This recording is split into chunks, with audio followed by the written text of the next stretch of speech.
قال الله عز وجل قل إن صلاتي ونسكي ومحياي ومماتي لله رب العالمين। অর্থাৎ মহান রব্বুল আলামিন তার প্রিয় হাবিব সাল্লাল্লাহু আলাইহি সাল্লামকে সম্বোধন করে বলেছেন, হে নবী, আপনি বলে দিন, ইন্না সলাতি ও নুসুকি, নিশ্চয়ই আমার নামাজ এবং আমার কোরবানি, ও মাহইয়ায়া ও মামাতি, আমার জীবন এবং মৃত্যু, লিল্লাহি রব্বিল আলামিন, মহান রব্বুল আলামিনের জন্য, যিনি এই সারা বিশ্বের পরিচালক প্রতিপালক। লা শারীকা লাহ, যার কোনো অংশীদার নেই। ওয়া উমিরতু ও আনা আউয়ালুল মুসলিমিন, এবং এই বিষয়ে আমি আদিষ্ট হয়েছি এবং আমি সর্বপ্রথম আত্মসমর্পণকারীর অন্তর্ভুক্ত।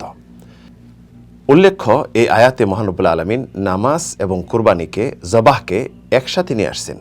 যেমন সূরা কাউসারে মহান রব্বুল আলামিন ইরশাদ করেছেন, ফাসাল্লি লিরাব্বিকা ওয়ানহার, অর্থাৎ হে নবী, আপনি নামাজ পড়ুন আল্লাহর জন্য এবং কোরবানি আল্লাহর জন্য করুন। এখন প্রশ্ন, আমরা যারা কোরবানি করি, জবাই করি আল্লাহ ছাড়া অন্যের নামে, এটি কি শরীয়তে বৈধ? এটি কখনো বৈধ হবে না।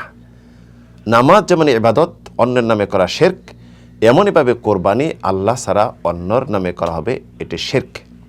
আমরা যদি কোনো মৃত ব্যক্তির নামে জবাই করি, সে যেই হোক না কেন, নবী, আব্দুল কাদের জিলানী, খাজা মঈনুদ্দিন চিশতি, শাহজালাল, শাহপরান এবং বাংলার আনাচে কানাচে ছোট ছোট পীর রয়েছে যারা মৃত্যুবরণ করছে, মৃত্যু পীর, জীবিত পীর, যেই হোক না কেন, জবাই করা, তাদের কাছে ফরিয়াদ করা, তাদের কাছে কিছু চাওয়া, এটি শিরক। এমন যদি কেউ করে, সে মুশরিক হলো, মুশরিক হয়ে মৃত্যুবরণ করলো, তার আমল নামা সব কিছু বরবাদ হয়ে গেল। নামাজ যেমন একমাত্র আল্লাহর জন্য, কোরবানি, জবাহ করা এবং অন্য অন্য ইবাদত, দোয়া, ফরিয়াদ সব আল্লাহর জন্যই করতে হবে। অন্যর জন্য যদি করে, সে মুশরিক।